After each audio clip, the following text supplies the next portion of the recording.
دین بل نن سبا غټ ظلم شتا چې کور کې به بیبي وي په نکاح به اغستی په حلال نکاح او هغه بیبي به د تابعداري د په کور کې به ناستی دله بچی روټۍ او د نظم انتظام به برابري او دې په کلونو باندې د هغې سره خواږه خبره نه کوي او هغې ته کنزل کوي عمر بر د هغې سره ظلم شروع کړی دا ظلم نه دی دا مظلوم نه دی د کور کې چې دا خیرو کې اتق دعوت المظلوم د دې نه بل غټ ظلم شته دا کله شل کالی کله دیرش کالی د چا سره د بیبیانو شل کلونه وشول د چا سره دیرش کلونه وشول چې دیرش کاله هغه ستا په کور کې ناسته ده او ته خوږه خبره نه کوې خوږه خبره ورسره نه کوې او ظلم ورسره شروع دی او معلقه دی ساتلې ده او تنګه دی په کور کې راوستې ده نو هغه چې شپه شي او ماښام شي نو یو لاس اوچت کړي ډېر خلق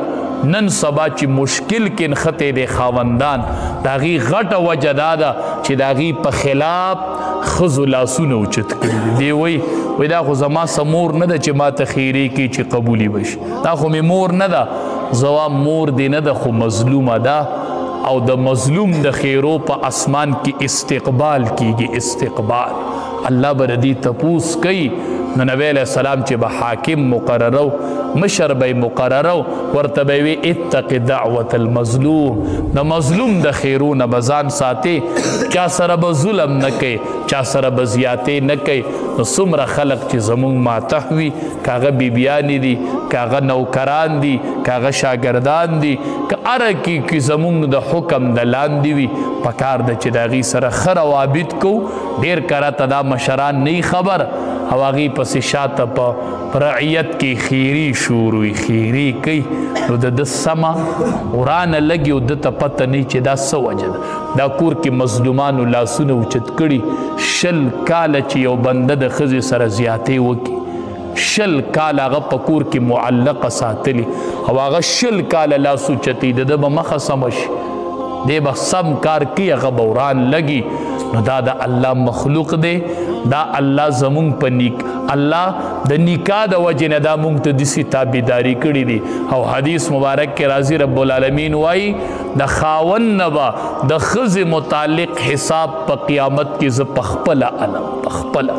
دا حساب به الله پخپله کوي د ښځې او د خاوند متعلق نن مونږ په دې کې څومره بېغوري کوو مونږ خو وایو چې بس په نکاح مې واغسته نو دا مزدورم ده دار سر صدا باس نه د دې به یوه خبر هم نه منظوریږي دا زما ښځه ده او زه یې خاوند یم خبره ختمه ټیک ته چې ته یې خاوند یې خو دا د الله یو بندم دی په دې نیت هم ګوره چې دا یو د الله بنده دی ستا به هم یوه خور د چا په کور کې واده ستا به هم یوه لور د چا په کور کې واده نو که د هغې سره داسې ظلم کیږي ته به خوشحاله نو هلته مور او پلار ټوله محله د دې د لاسه ټول کلي بګړاویږي رب العالمین دې مونږ له د عمل کولو توفیق را